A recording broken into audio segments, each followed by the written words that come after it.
السلام علیکم ورحمۃ اللہ وبرکاتہ۔ وعلیکم السلام ورحمۃ اللہ وبرکاتہ۔ الفاتحہ۔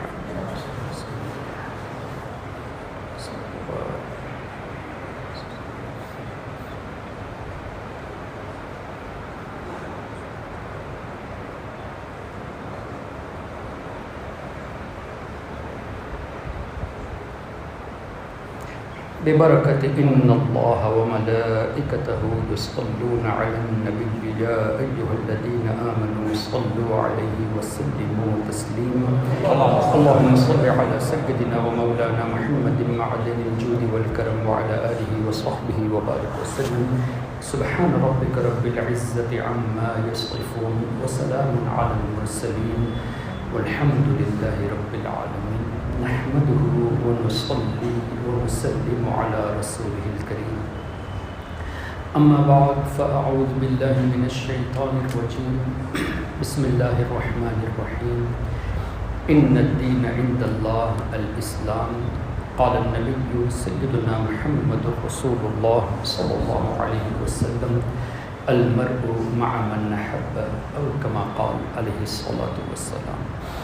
غوث اعظم بمن بے سر و ساما مدد، قبلہ دی مدد، کعبہ ایما مدد، یا صاحب الناہور کل ناصر، فی السمع والاعضاء وحسن الباصر، وبطول عمر لا بعمر قاصر، یا مجمع الخیرات عبد القادر رضی اللہ عنہ۔ مخدوم محترم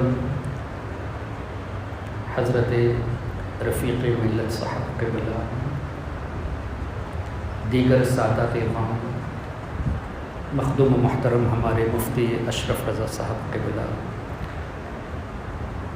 اور دیگر علماء کرام جو یہاں حاضر ہیں، میرے محترم بزرگوں، دوستوں اور بھائیوں، الحمدللہ اللہ تعالیٰ کا شکر و احسان کہ اللہ تعالیٰ نے آپ حضرات کے سامنے مجھے لب کشائی کا موقع عطا فرمایا، اور حقیقت تو یہ ہے کہ ان اکابر کے سامنے میرا بولنا ہرگز مناسب نہیں، اور نہ ہی میں اس کی اہلیت رکھتا ہوں، چونکہ حکم ہوا ہے اس لیے حاضر ہو گیا۔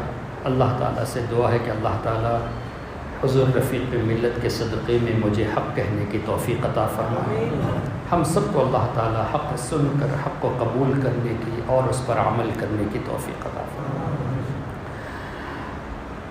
کچھ بیان سے پہلے میں بالخصوص ہمارے علماء کرام سے، اور بڑی شاندار تقریر ابھی جو کہ مفتی صاحب قبلہ، ان سے بھی گزارش ہے میری کہ حضور آپ تو ہمارے میمن قوم ہی سے ہیں الحمدللہ، لیکن ماشاءاللہ بہت فصیح اردو حضرت نے بیان کی۔ میں تو ایسے ملک سے ہوں جہاں اردو کا نام و نشان نہیں ہے، اس لیے میری اردو بول چال میں اگر کوئی خامی نظر آئے تو ضرور اس کو آپ نظر انداز فرما دیجئے، اور بیان میں کوئی خامی نظر آئے تو ضرور میری اصلاح فرما دیجئے۔ آئیے کچھ عرض کرنے سے پہلے سرکار غوثیت مآب رضی اللہ تعالیٰ عنہ کی بارگاہ میں منقبت کے کچھ اشعار پیش کرتے ہیں۔ اللہ تعالیٰ سرکار غوث پاک کے صدقے میں ہم سب کی بگڑی بنا دے۔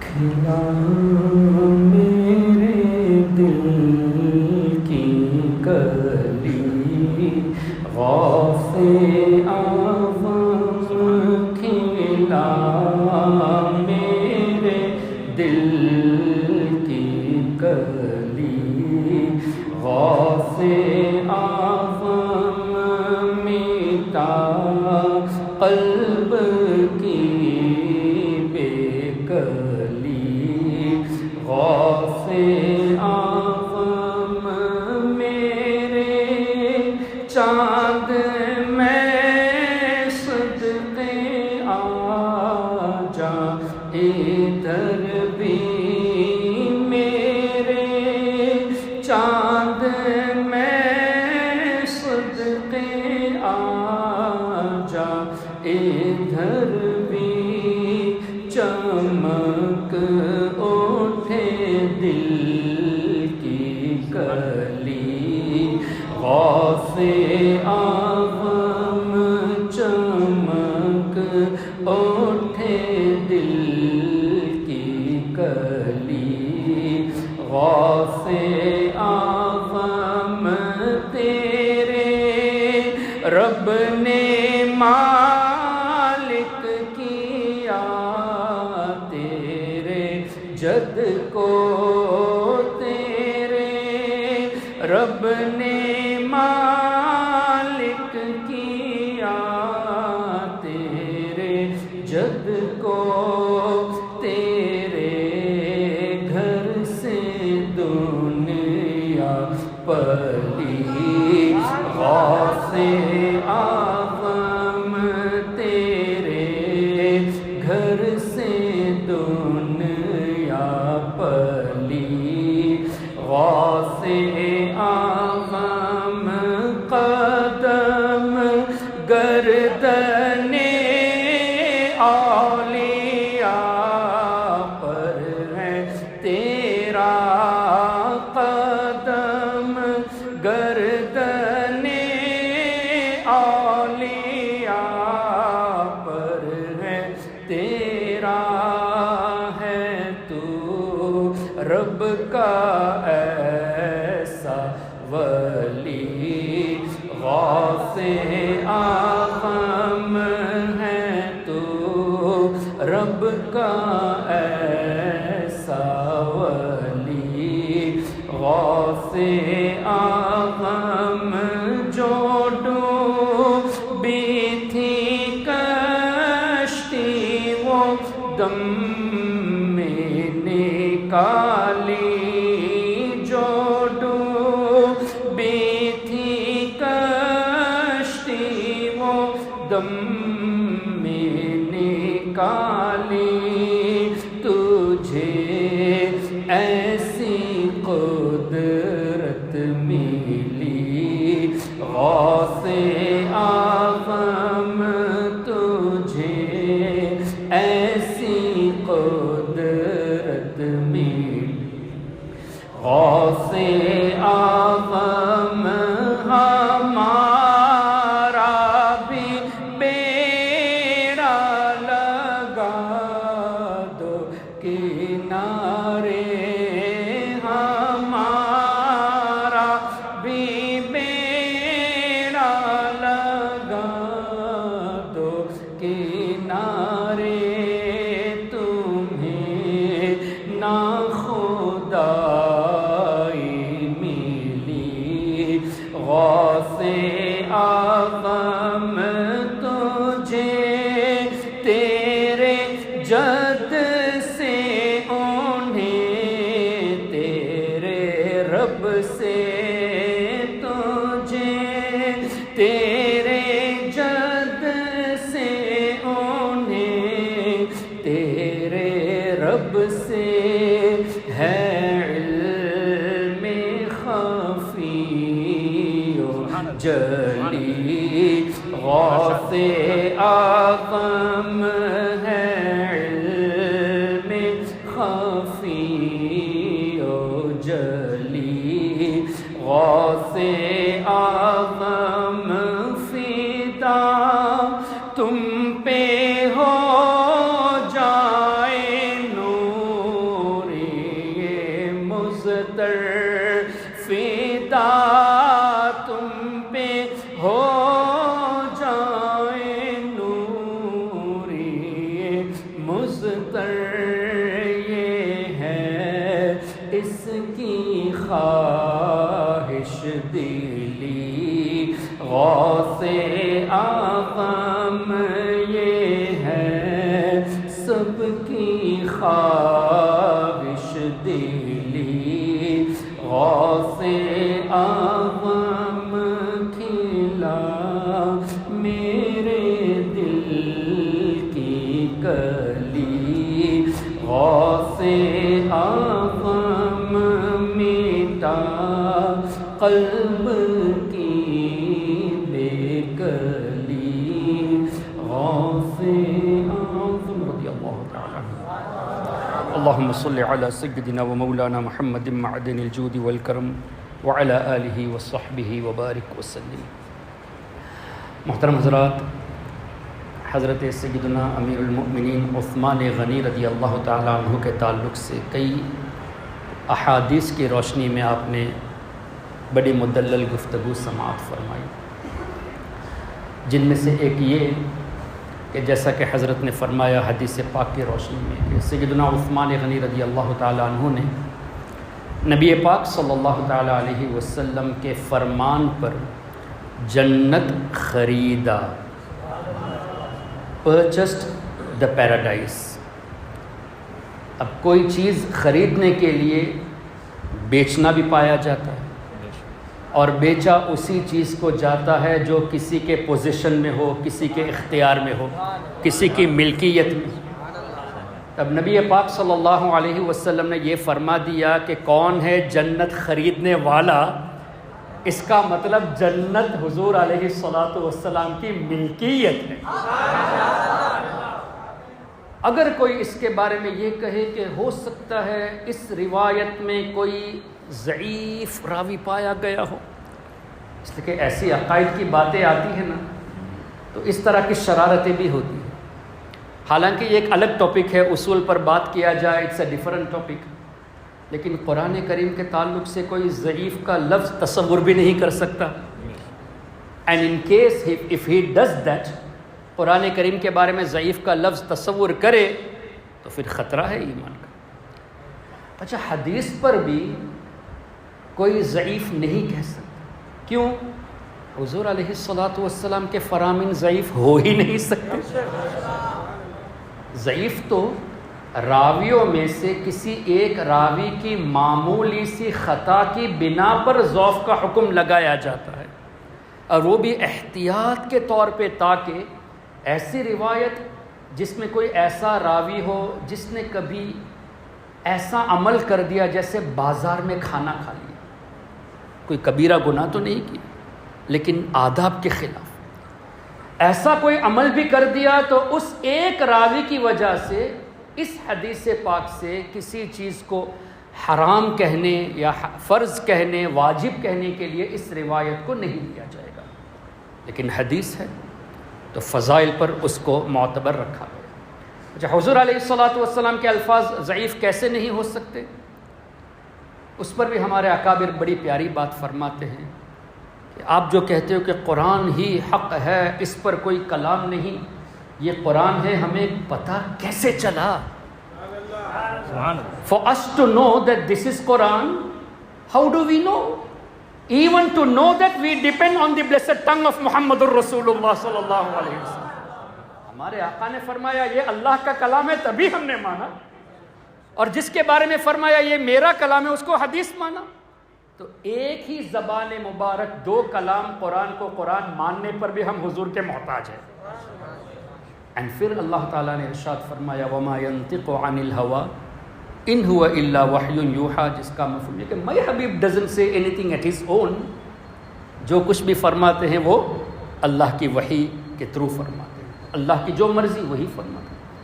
اس پر بھی مزید آیت کریمہ اللہ نے ارشاد فرمایا سَنُقْرِئُكَ فَلَا تَنْسَىٰ، اے میرے حبیب صلی اللہ علیہ وسلم، ہم آپ کو ایسا پڑھائیں گے کہ آپ ہرگز نہیں بھولیں گے۔ Now who is the teacher؟ اللہ تعالیٰ۔ سَنُقْرِئُكَ، we will teach you، ہم آپ کو پڑھائیں گے۔ کیسا پڑھائیں گے؟ فَلَا تَنْسَىٰ، آپ کبھی نہیں بھولیں گے، اِلَّا مَا شَاءَ اللہ۔ اے حبیب اگر کبھی بھول بھی ہوئی تو ہماری مرضی سے ہی ہوگی، یعنی حضور خود نہیں بھولتے، اللہ تعالیٰ چاہتا ہے تبھی بھول واقع ہوتی ہے۔ اور اس پر بھی حدیث پاک موجود، ہمارے آقا صلی اللہ علیہ وسلم ارشاد فرماتے ہیں جس کا مفہوم یہ I do not forget، میں بھولتا نہیں، بلکہ بھول مجھ پر دی جاتی ہے تاکہ میرے بھولنے سے ایک سنت قائم ہو جائے۔ So forgetfulness of نبی کریم صلی اللہ علیہ وسلم is also a blessing for us، تاکہ اللہ تبارک و تعالی حضور کے اس عمل کے ذریعے ہمیں حضور کی ایک سنت عطا فرماتا ہے۔ Very clear. تو نبی پاک صلی اللہ علیہ وسلم کے الفاظ کو ہم ضعیف ہرگز نہیں کہہ سکتے۔ رہی بات قرآن کریم میں، ان اللہ اشتری من المؤمنین انفسهم واموالهم بان لهم الجنہ، اب اس کا مفہوم کیا؟ کہ بے شک اللہ تعالیٰ نے مومنوں کی جان اور مال کے بدلے میں جنت بیچ دی. مومنوں نے اللہ سے جنت خرید لی جان اور مال کے بدلے میں، تو خریدنے کی بات ہے. In other words, this is been sold. When the Jannah is sold to the believers, تو وہ مومن اس حصے کے مالک بن گئے.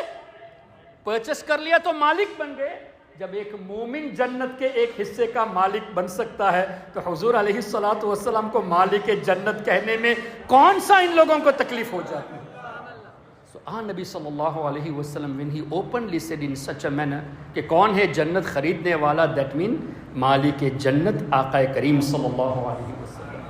تبھی تو استاد زمن مولانا حسن رضا خان رحمۃ اللہ تعالی علیہ نے کچھ اس طرح ارشاد فرمایا، نہ عاصی کس وہی سب کے مالک، انہی کا ہے سب کچھ.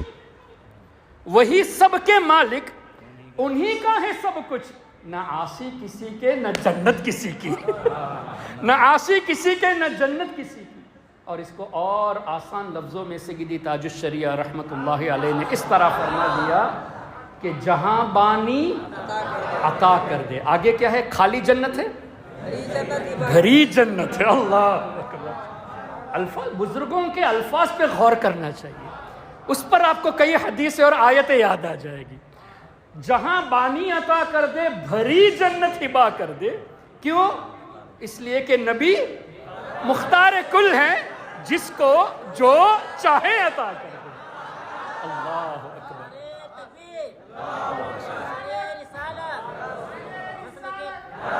تو حضرت عثمان غنی رضی اللہ تعالی عنہ نے اس طرح تو نہیں فرمایا یا رسول اللہ میں کنویں کے لیے پانی کو وقف کر دوں گا، یعنی جگہ لے لوں گا، کنواں وقف کر دوں گا. But how is it possible that you are selling Jannah to me? جنت آپ کیسے دے سکتے ہیں؟ یہ اعتراض اس لیے نہیں کیا کہ وہ صحابی تھے. And they taught us this belief کہ اللہ کے رسول کو اللہ تعالیٰ نے مالک بنایا ہے. انہوں نے ہمیں یہ عقیدہ سکھایا. اور صحابہ کرام سے چلتے چلتے تابعین، تبع تابعین، ہمارے ائمہ کرام، ہمارے بزرگان دین، اولیاء کاملین، اور چلتے چلتے حضرت سیدی آل رسول مارہروی رحمۃ اللہ علیہ، اور ان کے بعد آج تک یہی تو پیغام دیا جا رہا ہے that our aqidah is Allah has granted the authority to his most beloved رسول کریم صلی اللہ علیہ وسلم. اب اس کو اور تھوڑی وضاحت کے ساتھ اگر ہم بیان کرنا چاہے تو سب سے پہلے میں علماء کرام سے اصلاح چاہوں گا.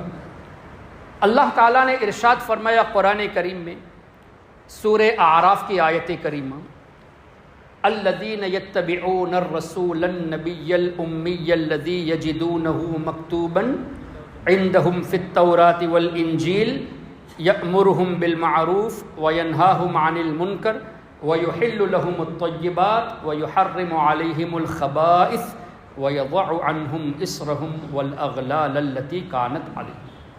اس آیت کریمہ میں حضور علیہ الصلوۃ والسلام کی 9 خوبیاں بیان کی گئی ہیں. ان ون آیت کریمہ 9 ایگزالٹڈ کوالٹیز آف نبی کریم صلی اللہ علیہ وسلم. اس میں سے ایک ہے الذین یتبعون النبی. اللہ فرماتا ہے اس نبی کی جو اتباع کرتا ہے. تو نبی فرما دیا، آگے رسول، اس کے بعد امی.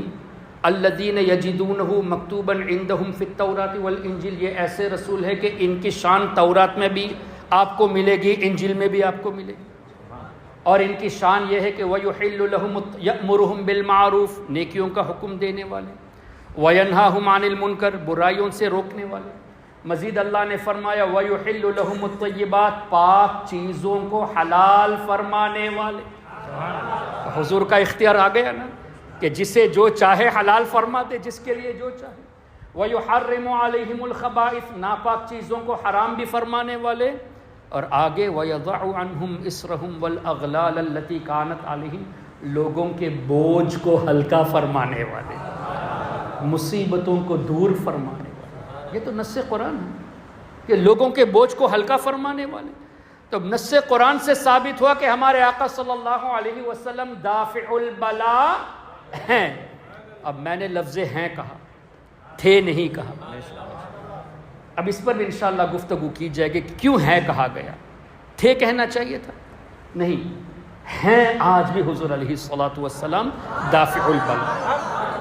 اچھا، اب لفظ امی کی بات آئی تو لوگوں نے ترجمہ کیا کہ یہ نبی ہیں، یہ رسول ہے، یہ نیکیوں کا حکم دیتے ہیں، برائیوں سے روکتے ہیں، پاک چیزوں کو حلال فرماتے ہیں، ناپاک چیزوں کو حرام فرماتے ہیں، لوگوں کے بوجھ کو نکالتے ہیں، لیکن یہ ان پڑھ ہے، جاہل ہے، معاذ اللہ۔ اب آنیسٹلی مجھے بتائیے، کیا یہ تعریف ہوئی؟ کہ آپ کسی کی خوبی بیان کرتے کرتے آخر میں کہہ دیں یہ سب کچھ تو ہے لیکن جاہل بھی ہے، تو یہ کون سی تعریف ہوئی؟ دس از ناٹ اے پریز۔ تب امی کا معنی کیا ہے؟ کسی بھی معتبر تفسیر میں امی کا معنی ان پڑھ نہیں دکھا سکتے۔ یہ ان نجدیوں کا کام ہے کہ حضور علیہ الصلوۃ والسلام کی شان میں ایسے الفاظ کو استعمال کر کے لوگوں کو گمراہ کرتے ہیں۔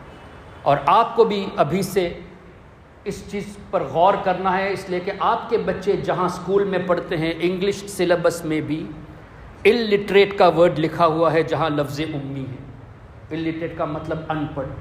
ان پڑھ کسے کہیں گے؟ جاہل کو کہیں گے۔ تو اس طرح کے الفاظ آقا کریم صلی اللہ علیہ وسلم کے بارے میں کہہ سکتے ہیں، جبکہ ہمارے آقا صلی اللہ علیہ وسلم نے خود ارشاد فرمایا انما بعثت معلما، بے شک میں بحیثیت معلم کے بھیجا گیا ہوں۔ تو حضور فرماتے میں ٹیچر ہوں اور تم کہتے ہو کہ الٹریٹ ہے۔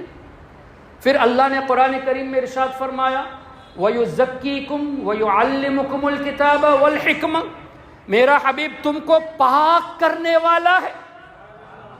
He is the purifier. وَيُزَكِّيكُمْ وَيُعَلِّمُكُمُ الْكِتَابَ وَالْحِكْمَةَ، تمہیں قرآن سکھانے والا، تمہیں حکمت سکھانے والا، اور وہ چیزیں جو تم نہیں جانتے وہ بھی سکھانے والا۔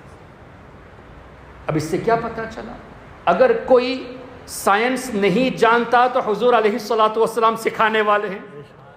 کیوں؟ اللہ نے فرما دیا جو تم نہیں جانتے وہ میرا حبیب سکھانے والا ہے۔ کوئی اگر ایسٹرونومی نہیں جانتا تو حضور علیہ الصلوۃ والسلام اپنے نظر عنایت سے وہ بھی سکھا دیتے ہیں، اور ایسا سکھا دیتے ہیں کہ حضرت مولا علی مشکل کشا رضی اللہ عنہ نے اس طرح فرمایا کہ اللہ نے مجھے وہ علوم عطا فرمائے کہ میں چاہوں اگر تو سورہ فاتحہ کی تفسیر سے 70 اونٹ کتابوں سے بھر دوں، او کما قال، میں چاہوں اگر۔ اب کیا پتہ چلا؟ ایک اونٹ for the sake of understanding مان لیتے ہیں کہ 100 کتابیں اٹھا لیتی ہے، اور ایک کتاب میں 1000 پیجز مان لیجئے، تو 100 کتابوں میں کتنے پیجز ہوئے؟ 1,00,000۔ 70 اونٹ میں کتنے ہوئے؟ 70 لاکھ پیجز۔ حضرت مولا علی مشکل کشا وہ شان والے ہیں کہ وہ چاہیں تو سورہ فاتحہ کی تفسیر میں 70 لاکھ پیجز لکھ سکتے ہیں، اور ایک روایت میں تو بسم اللہ شریف کے با کے تعلق سے بھی فرمایا ہے۔ پھر حضرت عثمان غنی رضی اللہ عنہ کے بارے میں بھی روایت کثیر موجود، جیسا کہ اعلیٰ حضرت نے علوم القرآن میں تحریر فرمایا، اور مزید اعلیٰ حضرت نے فرمایا حضرت عمر ابن خطاب رضی اللہ تعالیٰ عنہ کے بارے میں حدیث پاک، غالباً حضرت عبداللہ ابن عمر یا حضرت عبداللہ ابن مسعود کی روایت، کہ جس کا مفہوم یہ دنیا میں جتنے لوگ ہیں ان سب کے علم کو اسکیل ترازو کے ایک طرف رکھا جائے، اور فاروق اعظم کے علم کو اس ترازو کے دوسرے طرف رکھا جائے تو فاروق اعظم کا علم سب پر بھاری ہوگا۔ اب اس سے کیا پتہ چلا؟ جتنے مجتہدین ہیں وہ بھی آ گئے، محققون بھی آ گئے، مفسرون بھی آ گئے، محدثون بھی آ گئے، میتھمیٹیشین بھی آ گئے، سائنٹسٹ بھی آ گئے، ایسٹرونومسٹ، اکونومسٹ سب آ گئے۔ تمام کا علوم ایک طرف، وہ بھی کب؟ قیامت تک آنے والے۔ سب کا علم ایک طرف اور فاروق اعظم کا علم ایک طرف، سب پر یہ بھاری رہیں گے، تب فاروق اعظم کے علم کا کون اندازہ کر سکتا ہے؟ اور وہ فاروق اعظم فرماتے ہیں کہ کاش میں ابو بکر کے سینے کا ایک بال ہوتا۔ اللہ، کیا ادب صحابہ کرام کے درمیان۔ تو میں یہ عرض کر رہا تھا نبی پاک صلی اللہ علیہ وسلم کے غلاموں کا یہ حال ہے۔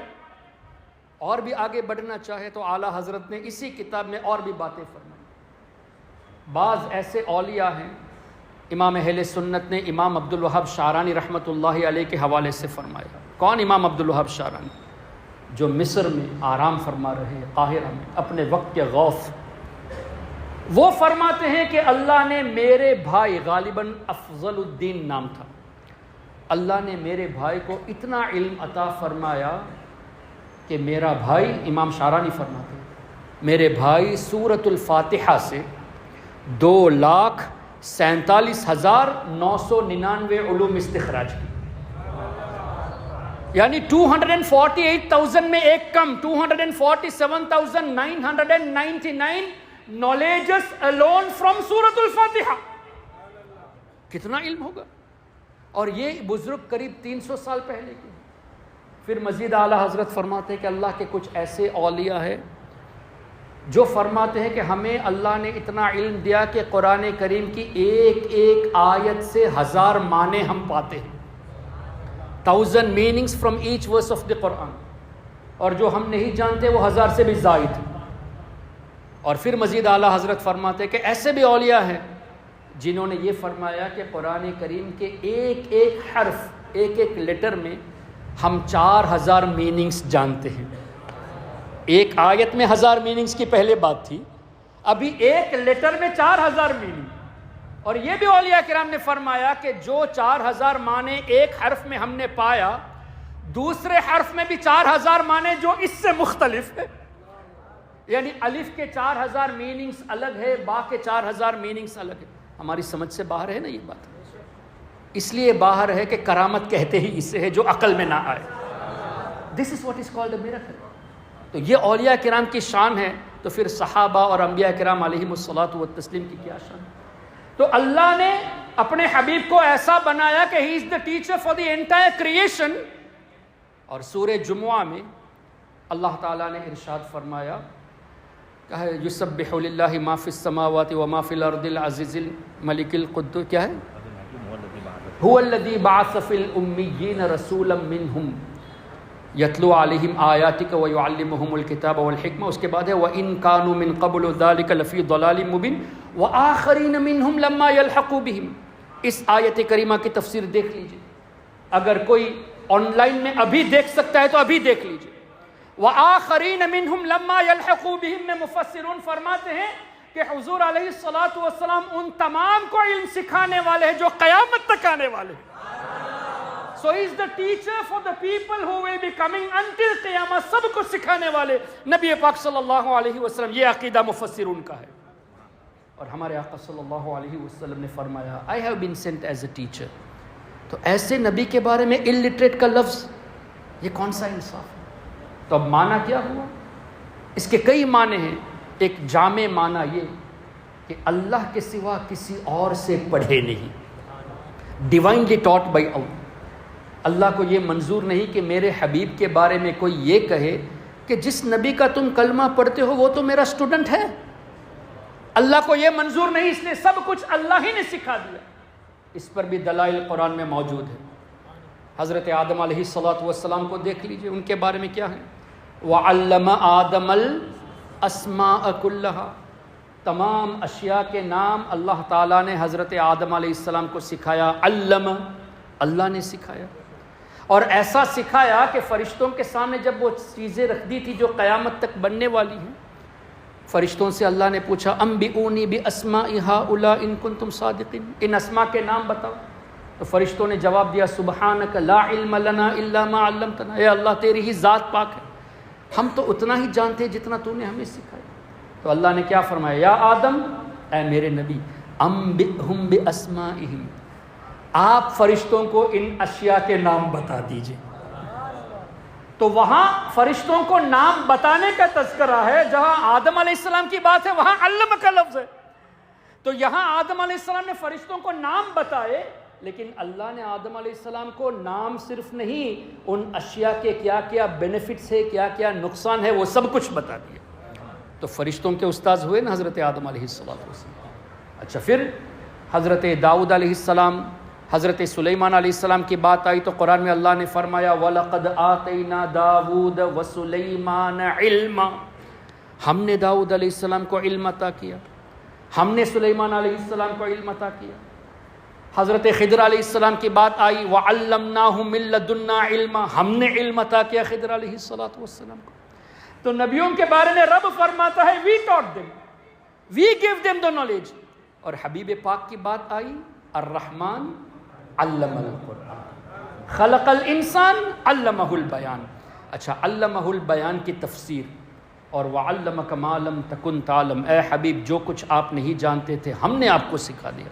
ان دونوں آیتوں کی تفاسیر آپ اٹھا کر دیکھ لیجئے، تفسیر طبری ہو، تفسیر بیضاوی ہو، تفسیر نصفی ہو، تفسیر خازن ہو، بڑی بڑی تفاسیر اٹھا کر دیکھ لیجئے، آپ کو کچھ جملے ملیں گے جس سے ہمارا ایمان تازہ ہو. اور وہی بات امام اہل سنت نے فرمائی ہے. مفسرون فرماتے ہیں کہ اللہ تعالیٰ نے حضور علیہ الصلاۃ والسلام کو کیا سکھایا؟ علم علم الاولین والآخرین. تمام اولین کا علم بھی حضور کو سکھا دیا، تمام آخرین کا علم بھی سکھا دیا. مزید مفسرون فرماتے ہیں کہ حضور علیہ الصلاۃ والسلام کو اللہ نے سکھایا کیا؟ ما کان وما سیکون الی یوم القیامہ. جو کچھ ہو چکا وہ بھی سکھا دیا، قیامت تک جو کچھ ہونے والا ہے وہ بھی اللہ نے اپنے حبیب کو سکھا دیا. اتنا ہی نہیں، مفسروں نے یہ بھی فرمایا وَضَمَائِرُ الْقُلُوبِ، لوگوں کے دلوں میں کیا ہے وہ بھی حضور کو اللہ نے سکھا دیا. ہمارے دلوں کے احوال سے بھی حضور علیہ الصلاۃ والسلام واقف ہے. تو ما کان وما یکون، what all what has happened, all whatever is going to happen has been taught to نبی کریم صلی اللہ علیہ وسلم. امام اہل سنت نے علمہ البیان کا ترجمہ یہی تو فرمایا کہ علمہ البیان، آپ کو اللہ نے ما کان وما یکون کا علم سکھایا. تو اعلیٰ حضرت کا ترجمہ اپنی طرف سے نہیں، تفاسیر کی روشنی میں ہے. اور جو دلوں کی بات حضور علیہ الصلاۃ والسلام جانتے ہیں یہ بھی مفسرون نے لکھا. اسی لیے تو سرکار تاج الشریعہ نے اپنے ایک کلام میں فرمایا، جو بہت مشہور کلام ہے نا، کاش گنبد خضرا دیکھنے کو مل جاتا. اس میں فرماتے ہیں چشم تر وہاں بہتی. حضور علیہ الصلاۃ والسلام کی بارگاہ میں حاضری دے تو اس انداز سے کہ زبان سے کچھ کہنے کی ضرورت نہیں. چشم تر وہاں بہتی، آنکھوں سے آنسو وہاں بہتے رہے، اور وہ آنسو آپ کے دل میں جو ہے نا وہ بتاتی رہے. چشم تر وہاں بہتی، دل کا مدعا کہتی. اور روتے وقت جو آہ کی آواز آتی ہے نا، وہ آواز بھی وہاں نکلنے نہ پائے، حضور کی بارگاہ ہے. رونا بھی ایسے نہیں کہ چیخ مار کے رو، آواز نکلے نہیں. چشم تر وہاں بہتی، دل کا مدعا کہتی، آہ با ادب رہتی، منہ میرا سل جاتا. کیوں؟ اس لیے کہ حضور ہمارے دلوں سے واقف ہے. اور اس پر بھی حدیث موجود ہے. اللہ کے رسول صلی اللہ علیہ وسلم نے ارشاد فرمایا، من جاءنی زائرا لا تعملہ حاجہ الا زیارتی کان علی حقا ان اکون لہ شفیعا یوم القیامہ او کما قال علیہ السلام. ہمارے آقا فرماتے ہیں کہ جو اس ارادے سے آئے میری زیارت کو، کہ میری زیارت ہی کو آئے، اس کے علاوہ اور کوئی مقصد نہ ہو، لا تعملہ حاجۃ الا زیارتی، میری زیارت کے علاوہ اور کوئی مقصد نہ ہو، تو میرے اوپر حق ہے کہ میں بروز قیامت اس کی شفاعت کروں. ایک اور روایت ہے، من زارنی متعمدا کان فی جواری یوم القیامہ. جو خاص کر میری زیارت کو آئے، من زارنی متعمدا، جو خاص کر میری زیارت کو آئے، کان فی جواری یوم القیامہ، بروز قیامت وہ میرے پڑوس میں رہے گا. کتنے بڑے اعزاز کی بات ہے. اللہ جب بھی موقع عطا فرمائے تو حضور کی بارگاہ میں اس ارادے سے جائے کہ یا رسول اللہ میں آپ کی زیارت کو آ رہا ہوں. یہی سبق حدیث کی روشنی میں اعلیٰ حضرت نے ہمیں دیا. کعبے کا نام تک نہ لیا طیبہ ہی کہا، پوچھا جو ہم نے کہ نہضت کدھر کی ہے، ان کے طفیل حج بھی خدا نے کرا دیے، ان کے طفیل حج بھی خدا نے کرا دیے، اصل مراد حاضری اس پاک در کی ہے. سبحان اللہ.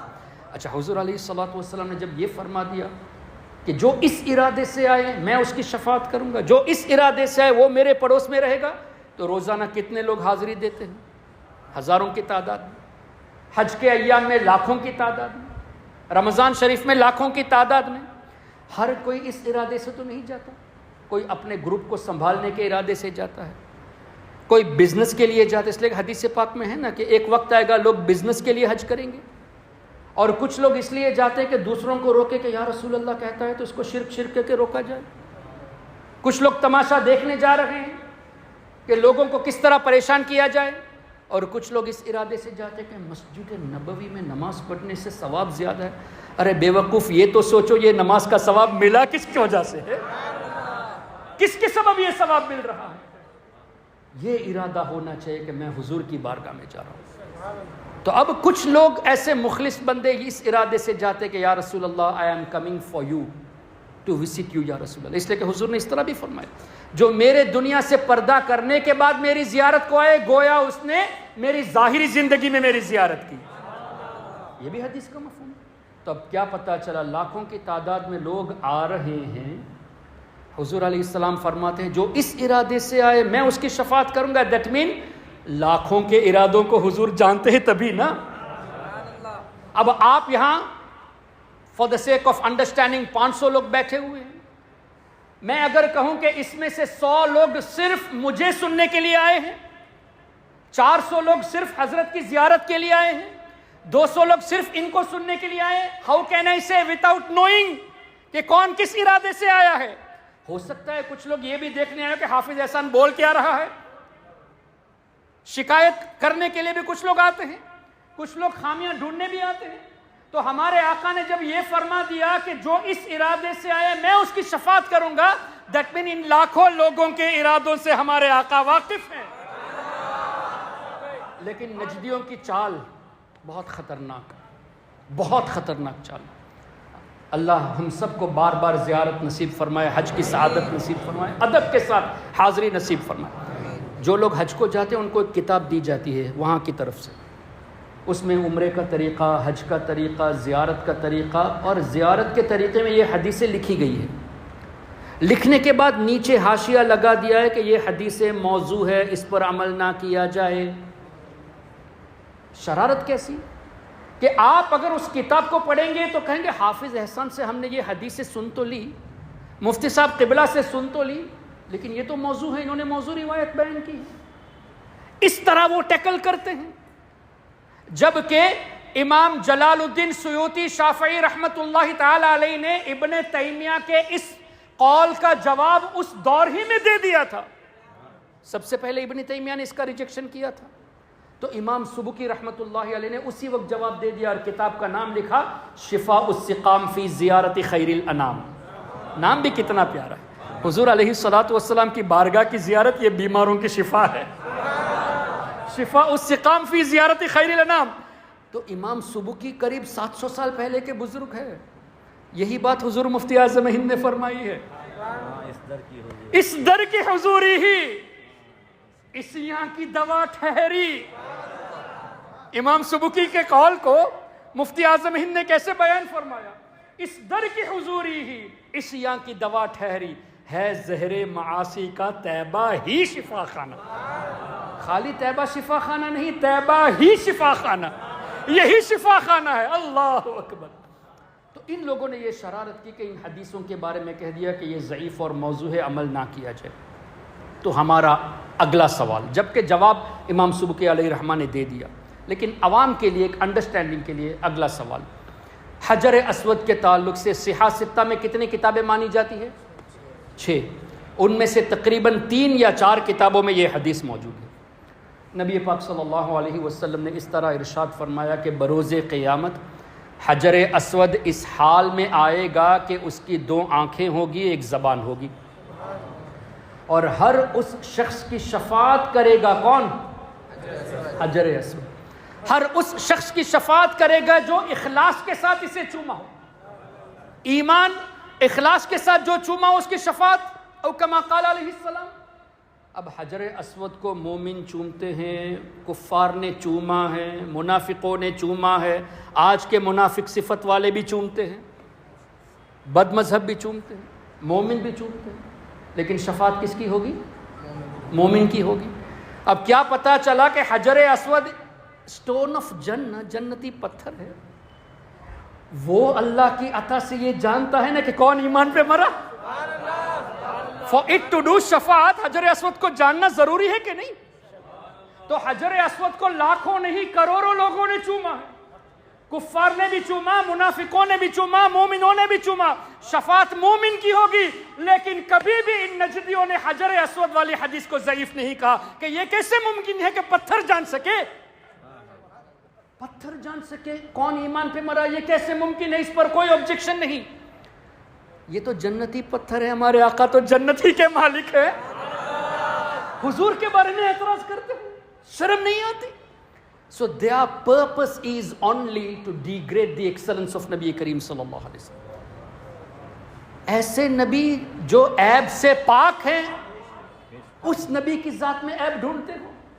تبھی تو اعلیٰ حضرت نے فرمایا سبحان اللہ، تیرے تو وصف عیب تناہی سے ہے بری. تو یہاں عیب کی بات نہیں کی اعلیٰ حضرت نے، بلکہ یا رسول اللہ آپ کے کوالٹیز ایسے ہیں کہ ختم ہونے کے عیب سے بھی پاک ہے. کسی چیز کا اینڈنگ ہونا بھی عیب میں شمار کیا.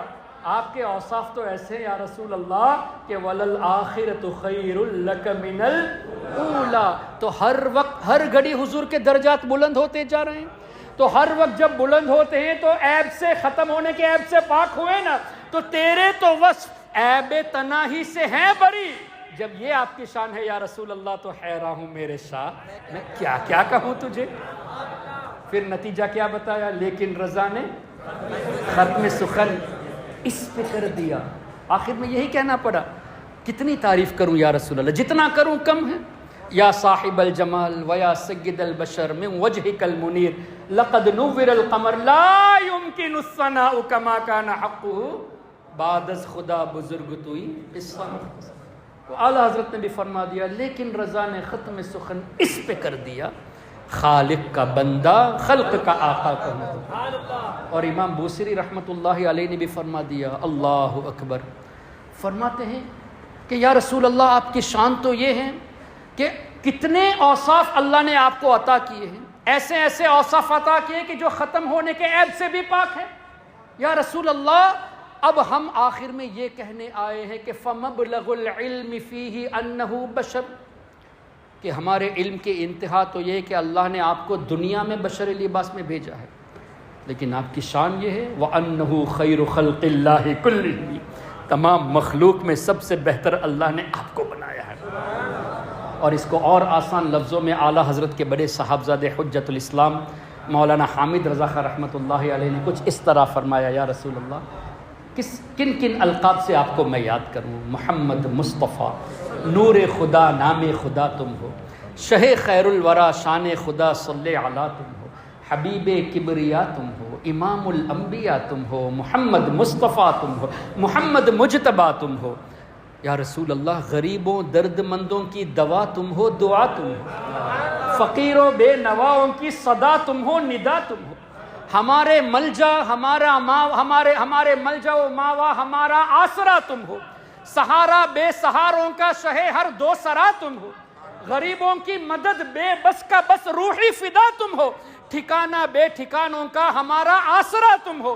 حسینوں میں تم ہی تم ہو، نبیوں میں تم ہی تم ہو، کہ محبوب خدا تم ہو، نبی الانبیاء تم ہو.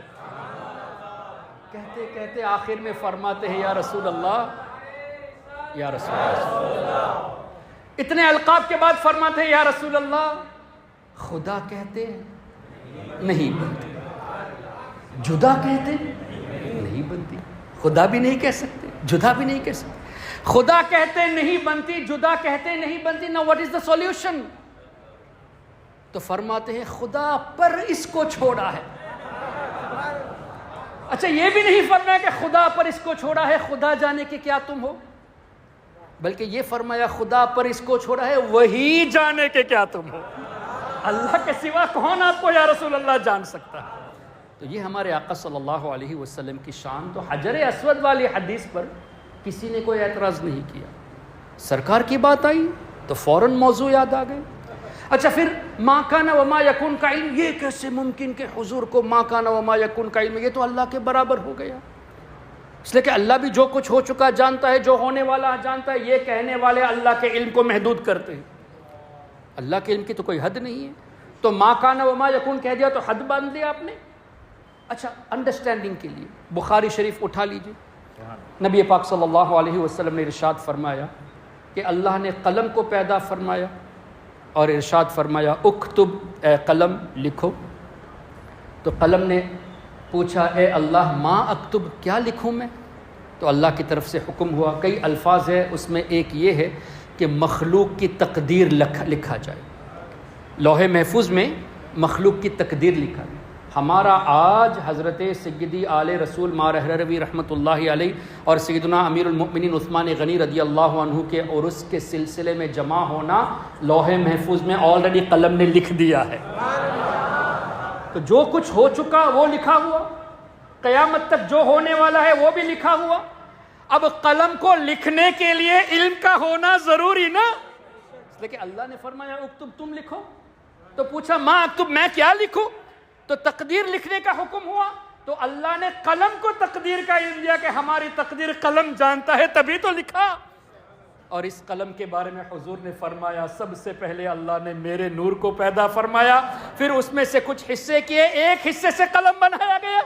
تو قلم تو حضور کے نور کا صدقہ ہے. تو وہ جب جانتا ہے قیامت تک کیا ہونے والا ہے. کوئی اعتراض بخاری کی اس حدیث پر کسی نے نہیں کیا. آقا کی بات آئی تو کہتے کہ حضور کو کیسے ما کان وما یکون کا علم. اچھا پھر ایک اور سوال، اللہ نے قلم کو حکم کیوں دیا؟ قلم نے لوح محفوظ میں کیوں لکھا؟ تب پتہ چلا لوح محفوظ میں بھی سب کی تقدیر کا علم ہے. قلم کو بھی معلوم، لوح محفوظ کو بھی معلوم. اللہ نے کیوں لکھا؟ کیا معاذ اللہ اللہ بھولتا ہے کہ لکھ کے رکھا ہے؟ نہیں، اللہ تو بھولنے سے پاک ہے. تو اس پر علماء فرماتے ہیں کہ اس میں لکھنے کی حکمت یہ ہے کہ اللہ کے فرشتے اور اللہ کے نیک بندے جان سکے کس کی کیا تقدیر ہے. تبھی تو سرکار غوث پاک نے فرمایا کہ میری آنکھیں لوح محفوظ میں رہتی ہے اور وہ دعا کر دیتے ہیں تو لوگوں کی تقدیر کو بدل دیتے ہیں. تو اللہ کے اولیاء اور فرشتوں کو دیکھنے کے لیے یہ حکمت بتائی گئی کہ لوح محفوظ میں تمام علوم لوگوں کی تقدیر لکھی گئی. لیکن تعجب تو یہ ہے کہ قلم والی حدیث میں کسی کو اعتراض نہیں، حجر اسود والی حدیث پر کسی کو اعتراض نہیں، آقا کریم کی بات آئی تو فوراً اعتراض. دس از ہپوکریسی، یہ ہے منافقت. اچھا میں عرض کر رہا تھا، شاید وقت ہو گیا حضرت جی، مجھے بتا دیجیے وقت زیادہ تو نہیں ہوگا. اللہم صلی علی سیدنا و مولانا محمد معدن الجود والکرم وعلی آلہ وصحبہ. جی حضرت جتنے بچے اس سے کم بچے مزہ آ رہا ہے الحمدللہ. اللہم صلی علی بہت دنوں کے بعد تقریر سننے کو ملی ہے. اللہم صلی علی سیدنا و مولانا محمد معدن الجود والکرم وعلی آلہ وصحبہ وبارک وسلم. تو یہ بات انڈرسٹوڈ ہو گئی کہ حضور علیہ الصلوۃ والسلام کو ما کان وما یکون کا علم ہے، اور اس میں شک کرنے والا خود احادیث سے غافل ہے.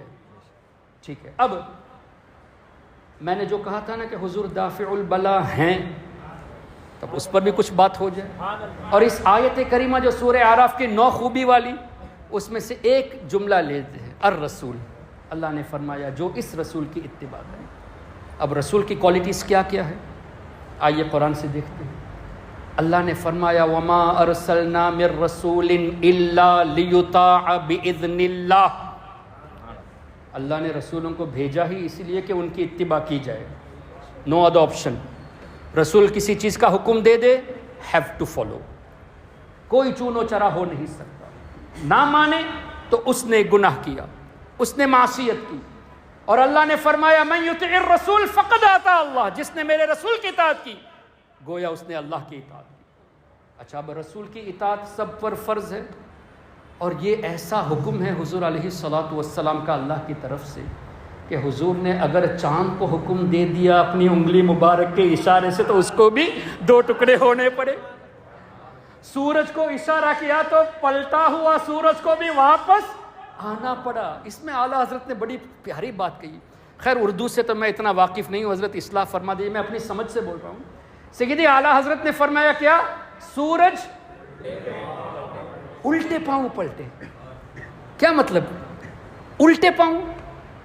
کوئی شخص آگے اس طرح جا رہا ہے، ہم بلائیں گے تو اس کو ٹرن ہو کے آنا پڑے گا نا، تو اس کو الٹا پاؤں نہیں کہیں گے نا. الٹا پاؤں کب کہیں گے؟ جیسے گیا اسی صورت میں آ جائے. تو حضور علیہ الصلوۃ والسلام کے حکم کا سورج ایسے تابع ہے کہ سرکار نے اشارہ فرمایا ڈوبا اسی انداز سے واپس بھی آیا. سورج الٹے پاؤں پلٹے. اور چاند زبانی حکم سے نہیں، اشارے سے ہو چاک، اشارے سے ہو چاک. سورج الٹے پاؤں پلٹے، چاند اشارے سے ہو چاک. اندھے نجدی دیکھ لے قدرت رسول اللہ. اور یہ اشارے کی بات جب آئی تو اعلیٰ حضرت کا ایک اور شعر بھی یاد آ گیا. اعلیٰ حضرت نے اس طرح کچھ فرمایا نا میدان محشر میں. نبی پاک صلی اللہ علیہ وسلم جب لاکھوں کروڑوں لوگوں کی شفاعت فرمائیں گے. اب یہ لاکھوں کروڑوں میں نے کیوں کہہ دیا، اس پر بھی حدیث شاہد ہے. اعلیٰ حضرت امام اہل سنت نے اس حدیث پاک کو، شفاعت پر جو کتاب اعلیٰ حضرت نے لکھی ہے اس میں اس حدیث پاک کو نقل فرمایا. حضور علیہ السلام فرماتے ہیں انی اشفع یوم القیامت، بے شک میں بروز قیامت شفاعت کروں گا، لأکثر مما علی وجہ الارض من شجر وحجر ومدر. روئے زمین میں جتنے درخت ہیں، کتنے درخت ہیں آپ کے حیدرآباد میں؟ کبھی گنا ہے؟ پورے آندھرا میں، پورے ہندوستان میں، یا روئے زمین کی بات ہو رہی ہے؟ انی اشفع یوم القیامت لأکثر مما علی وجہ الارض من شجر، صرف درخت کی بات نہیں، وحجر ومدر، کنکر اور پتھر جتنے زمین میں ہیں، جتنے درخت پتھر اور کنکر ہیں، ان سب سے زیادہ لوگوں کی میں شفاعت کروں گا. انی اشفع یوم القیامت لأکثر، ان تمام چیزوں سے زیادہ لوگوں کی میں شفاعت کروں گا. تو اس کا مطلب ہمارے آقا جانتے ہیں کتنے درخت روئے زمین میں ہیں، اس وقت کتنے تھے، قیامت تک کتنے اگیں گے، کتنے پتھر، کتنے کنکر، اور کتنوں کی میں شفاعت کروں گا. اللہ اکبر. تو جب حضور اتنے لوگوں کی شفاعت فرمائیں گے، اللہ ہمیں بھی حضور کی شفاعت میں حصہ عطا فرمائے. تو جب اتنے لوگوں کی شفاعت فرمائیں گے تو حضور علیہ الصلوۃ والسلام کے تعلق سے اعلیٰ حضرت نے فرمایا ایک میں کیا، میرے عصیاں کی حقیقت کتنی، مجھ سے 100 لاکھ کو کافی ہے. کیا اشارہ تیرا، حکم کی بات تو دور ہے، یعنی زبانی کہنا تو دور ہے، حضور اشارہ فرما دے کہ اے اللہ ان لوگوں کو بخش دے، تو حضور کی شفاعت وہاں بھی مقبول ہے. ایک میں کیا، میرے عصیان کی حقیقت کتنی، مجھ سے 100 لاکھ یعنی کروڑ ہو گئے نا، مجھ سے 100 لاکھ کو کافی ہے اشارہ تیرا. سبحان اللہ. تو اعلیٰ حضرت امام اہل سنت نے حدیث کی روشنی میں یہ سب کلام فرمائے. تو حضور علیہ السلام رسول ہے تو رسول کی اطاعت واجب. تو یہ انڈرسٹوڈ، جو رسول ہیں ان کی اطاعت سب کے لیے واجب، سب کے لیے فرض، چاہے چاند ہو چاہے سورج ہو. اور آگے اللہ نے ارشاد فرمایا وما ارسلنا من رسول الا بلسان قومه، ہم نے جن جن رسولوں کو بھیجا جس قوم کی طرف، اس قوم کی زبان عطا کر کے بھیجا. قرآن کریم کی آیت کا مفہوم، یعنی حضرت موسیٰ علیہ السلام جس قوم کی طرف بھیجے گئے اس قوم کی زبان کس نے سکھایا؟ اللہ نے. وما ارسلنا من رسول الا بلسان قومه، ہم نے اس قوم کے زبان کے ساتھ بھیجا. تو موسیٰ علیہ السلام، نوح علیہ السلام، ابراہیم علیہ السلام جس قوم کی طرف بھیجے گئے سب کی زبان اللہ نے سکھایا. اور حضرت آدم علیہ السلام کے بارے میں تفسیر میں آتا ہے کہ 7 لاکھ زبان اللہ نے انہیں سکھائی ہے. تو ہمارے آقا صلی اللہ علیہ وسلم کیا کسی خاص قوم کے لیے رسول ہیں؟ حضور نے خود فرمایا کان النبی یبعث الی قومہ خاصہ وبعثت الی الناس عامہ. اللہ کے انبیاء خاص مخصوص قوم کی طرف بھیجے گئے، میں سب کی طرف رسول بنا کر بھیجا. تو اس کا مطلب جتنے بھی لوگ ہیں سب کی طرف رسول ہے. تو سب کی زبان کس نے سکھائی؟ اللہ نے سکھائی. پھر اللہ نے ارشاد فرمایا حضور سے کہ اے حبیب آپ فرما دیجئے قل یا ایھا الناس، اے لوگو، انی رسول اللہ الیکم جمیعا، میں تم سب لوگوں کی طرف اللہ کا رسول بنا کر بھیجا گیا. ایک اور آیت نے فرمایا وما ارسلناک الا کافۃ للناس بشیرا ونذیرا، تمام انسانوں کی طرف رسول بنا کر بھیجے گئے. اور حضور علیہ السلام فرماتے ہیں ارسلت الی الخلق کافہ، یا انسان کا جملہ نہیں مخلوق کا جملہ ہے، تمام مخلوق کے لیے میں رسول بنا کر بھیجا گیا. اور قرآن کریم میں سورہ فرقان کی پہلی آیت تبارک الذی نزل الفرقان علی عبدہ لیکون للعالمین نذیرا، اللہ نے اپنے حبیب کو عالمین کے لیے نذیر بنا کر یعنی رسول بنا کر بھیجا. تو حضور علیہ السلام عالمین کے رسول ہے، تو عالمین میں انسان بھی ہے، جنات بھی ہے، فرشتے بھی ہے، جانور بھی ہے، کیا کہتے ہیں پرندے بھی ہیں، انسیکٹ بھی ہے. تو جتنی مخلوق ہے سب کی زبان اللہ نے حضور علیہ الصلوۃ والسلام کو سکھائی. تب رسول جو ہوتا ہے وہ اللہ بھیجتا ہے، اللہ کے رسول کی اطاعت فرض، اور اللہ کے رسول جہاں بھیجے گئے ان کی زبان اللہ ہی نے رسول کو سکھایا ہے۔ پھر آئے آگے، لقد جاءکم رسول من انفسکم عزیز علیہ ما عنتم حریص علیکم دوبارہ بولیے آگے رؤوف الرحیم۔ اللہ فرماتا ہے میرا رسول، پوری آیت پہ نہیں جا رہا، صرف اسی جملے پہ، مومنین کے لیے رؤوف بھی ہیں رحیم بھی ہیں۔ کن کے لیے؟ حریص علیکم بالمؤمنین رؤوف الرحیم۔ اس کو میں اس لیے ایمفسائز بار بار کر رہا ہوں کہ آپ کے ذہنوں میں بیٹھ جائے یہ بات۔ مومنین کے لیے مہربان ہے، رؤوف بھی ہے رحیم بھی ہے۔ جھگڑا ختم۔ الحمدللہ ہم مومن ہیں۔ جب ہم مومن ہیں تو اللہ کے رسول آج بھی ہمارے لیے رؤوف ہوئے، آج بھی ہمارے لیے رحیم ہوئے۔ اے وہابیو، اے نجدیو، تم کہتے ہو کہ حضور رسول تھے لیکن کلمہ رسول ہے کا پڑھتے ہو، حالانکہ شرارت یہ بھی ہے کہ کچھ کتابوں میں تھے کہہ کے لکھا بھی ہے۔ یہ بھی میں نے بمبئی میں ایک کتاب چھپی دیکھی تھی، رسول تھے کا لفظ لکھا ہے۔ خیر، لیکن زبانی تو رسول ہیں بولتے۔ جب رسول ہیں بولتے ہو تو مومنین اپنے کو اگر مانتے ہو تو حضور کو آج بھی رؤوف و رحیم مانو۔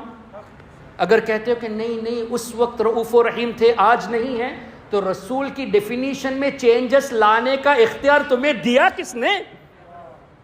جب رسول ہیں تو تمام اوصاف آج بھی موجود ہیں۔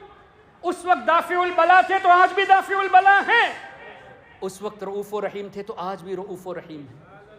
ہم مومن ہیں الحمدللہ، ہمارے لیے حضور آج بھی رؤوف و رحیم ہے۔ اگر تم اپنے کو مومن مانتے ہو تو حضور کو رؤوف و رحیم مانو، نہیں مانتے that means you don't consider yourself to be a believer۔ یہ تو تمہارا پرابلم ہے، ہم تم سے جھگڑا ہی کیوں کرے بھائی؟ when you do not consider yourself to be a believer تو تم سے بات ہی کیا کرنی ہے؟ اچھا، پھر آگے اللہ نے فرمایا النبی اولا بالمؤمنین من انفسہم، میرا نبی مومنین کی اپنی جانوں سے زیادہ قریب ہے۔ ہم مومن ہیں تو حضور ہم سے آج بھی قریب ہوئے نا، آج بھی قریب ہوئے۔ نجدی کہتا ہے نہیں وہ تو مدینے میں ہے، جب وہاں جا کے سلام کریں گے تبھی سنتے، دور سے نہیں سنتے۔ اس پر تفصیلی جواب انشاءاللہ کبھی علماء کرام آپ کو دیں گے۔ ہم قرآن سے ہی بات کرتے ہیں۔ تم اپنے کو مومن مانتے ہو تو حضور کو آج بھی قریب مانو، نہیں مانتے تمہارا پرابلم۔ ہم مانتے ہیں حضور ہم سے قریب ہے، اس لیے کہ اللہ نے النبی اولا بالمؤمنین فرمایا۔ الحمدللہ ہم مسلمان ہیں، ہمارے آقا آج بھی ہم سے قریب ہے۔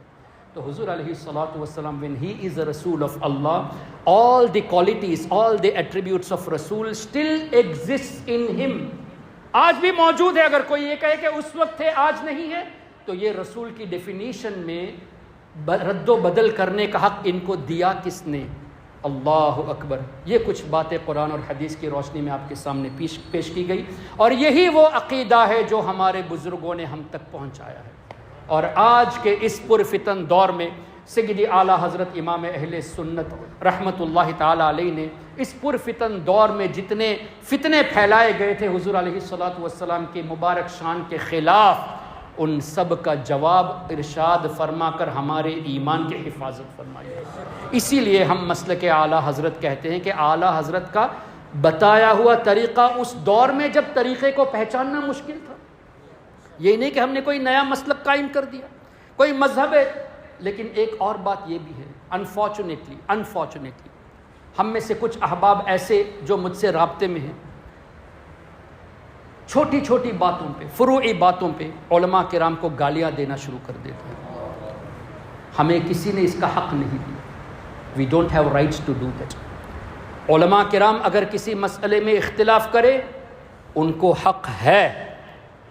As عوام we do not have any rights to disregard an عالم۔ ہم زیادہ سے زیادہ اتنا ہی کہیں گے کہ یہ فلاں مفتی صاحب کی تحقیق ہے، یہ فلاں مفتی صاحب کی تحقیق ہے۔ کسی مفتی کے قول کو آپ غلط نہیں کہہ سکتے، ان کی تحقیق یہ ان کی۔ اچھا، یہ علماء کرام اگر کسی مسئلے میں اختلاف کرے، جب ملاقات ہوتی ہے تو اچھے سے مل کے بات بھی کرتے ہیں، لیکن ہم لوگوں کو اتنا جوش آ جاتا ہے کہ پیر پرستی کے نام پر ہم دوسرے بزرگوں کی برائی کرنی شروع کر دیتے ہیں۔ ہمیں اس کا حق نہیں۔ ایسا کرنے سے ہی جو نقصان ہم نے آج دیکھا، انجینئر مرزا علی کے فالوورز بڑھ رہے ہیں، طارق مسعود کے فالوورز بڑھ رہے ہیں، دوسرے نجدیوں کے فالوورز بڑھ رہے ہیں۔ کیوں؟ ہمارا نوجوان اس قسم کی بات کرنے والے لوگوں سے بدظن ہو چکے ہیں. جہاں جاؤ، جس جلسے میں جاؤ، سنی عالم کی برائی، یہاں جاؤ تو فلاں عالم کی برائی. یہ سن سن کر اتنے پک گئے یہ لوگ، حالت ایسی خراب ہوئی کہ سنیت کو چھوڑ کر دوسروں کی طرف چلے گئے. ہم عوام کو کسی نے حق نہیں دیا. اگر آپ یہ کرنا چاہتے ہیں کہ کسی کے خلاف بولنے کی صلاحیت رکھنا چاہتے ہیں تو سب سے پہلے قابل ایسا عالم بننے کی کوشش کریں کہ آپ باصلاحیت مفتی بنیں. جب بنیں گے تب آپ کو احساس ہوگا کہ غلط کہنے کا حق نہیں، بس تحقیق ان کی ہے. عالم بن جائیں گے تو یہی کہیں گے. اور اس سے بھی پہلے بیسک چیزیں، اگر میں آپ سے پوچھوں کہ آپ میں سے کتنے ایسے لوگ ہیں جنہوں نے بہار شریعت کا پہلا حصہ مکمل پڑھا ہوگا جو عقیدے کے باب میں؟ بہت کم لوگ ہوتے ہیں جنہوں نے یہ پڑھا ہے. بیسک عقیدہ ہم نے نہیں پڑھا اور ہمیں یہ اختیار آ گیا کہ ہم علماء کی برائی کرنی شروع کر دیں. اختلافی مسئلے پہ کسی اور کو برا کہہ دیا، کسی کو برا کہہ دیا، فیس بک میں پوسٹر لگا دیے. مجھ سے کچھ لوگوں نے بحث کی کچھ مسئلے میں، میں سنتا رہا اس کی باتوں کو، پھر آخر میں نے کہا اتنی باتیں تم نے کی، تمہاری داڑھی تو شیوڈ ہے، تم خود فسق کرتے ہو اور مجھے کہتے ہو کہ فلاں عالم فاسق ہے، فلاں عالم فاسق ہے. تمہیں حق کس نے دیا؟ پہلے تم تو باشرہ بنو. تو آج کا نوجوان جو اس طرح کے فعل میں ملوث ہے، یہ ان لوگوں کی وجہ سے سنیت کا جو نقصان ہو رہا ہے اس کے ذمہ دار نہیں بننا. ہماری کوشش ہونی چاہیے کہ لوگوں کو قریب کریں. اگر کوئی دیوبندیت کی طرف جا رہا ہے جو عام آدمی، ظاہر ہے پہلے جنرلی سب تو مسلمان ہی ہیں، سب سنی ہیں، ہم ہی میں سے یہ لوگ نکلے ہیں نا. تو یہ جب جانے والے جو ہوتے ہیں نا ان کو بھگائیے مت، پہلے علم حاصل کرے، قریب بلا کر سمجھانے کی کوشش کرے. سمجھ جائے تو بہت بڑی بات، اس لیے کہ کسی کو راہ راست پہ لینا حدیث پاک کی روشنی میں پوری دنیا اور دنیا کی تمام چیزوں سے یہ بہتر ہے کسی کو راہ راست پہ لانا. تو یہ کوشش آپ کیجیے، سمجھائیے. ہاں نہ سمجھے، سمجھانے کے بعد پھر دور رہے الگ بات ہے. تو یہ تو غیروں کی طرف جانے والے کو سمجھانے کی بات ہے، ہم تو اپنوں کو ہی غیر بنا دیتے ہیں. This should not happen. محترم حضرات، چونکہ حیدرآباد سے مجھے کئی لوگوں نے اس طرح کے میسیجز کیے اور ایسا میں نے تجربہ کیا، اس لیے میں نے اس محفل میں یہ بات کہہ دی. میرے پاس ریکارڈنگ بھی ہو رہی ہے، کسی کو چاہے تو بعد میں سنا بھی سکتے ہیں. اور الحمدللہ بزرگوں کے دعا سے میں کسی سے ڈرنے والا نہیں ہوں. جو بات حق ہوتی ہے میں کہیں بھی کہہ دیتا ہوں. برائے مہربانی سنیت میں اگر کوئی ہے تو اختلافی باتوں کو دیکھ کر اس کو نظر انداز مت کرو. عقیدے میں اپنا ہے تو وہ ہمارا ہے بس. باقی رہی فروعی باتیں، we do not have rights, یہ علماء کرام کا معاملہ ہے. وہ اختلاف کا حق رکھتے ہیں اور جب ملتے ہیں تو اچھے انداز سے ملتے ہیں.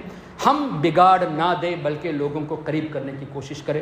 اللہ تعالی ہم سب کو ایمان والی زندگی، ایمان والی موت اور موت کے وقت سرکار غوث پاک کا دیدار نصیب فرمائے. سبحانک اللہم و بحمدک اشہد ان لا الہ الا انت استغفرک و اتوب الیک. السلام علیکم ورحمۃ اللہ.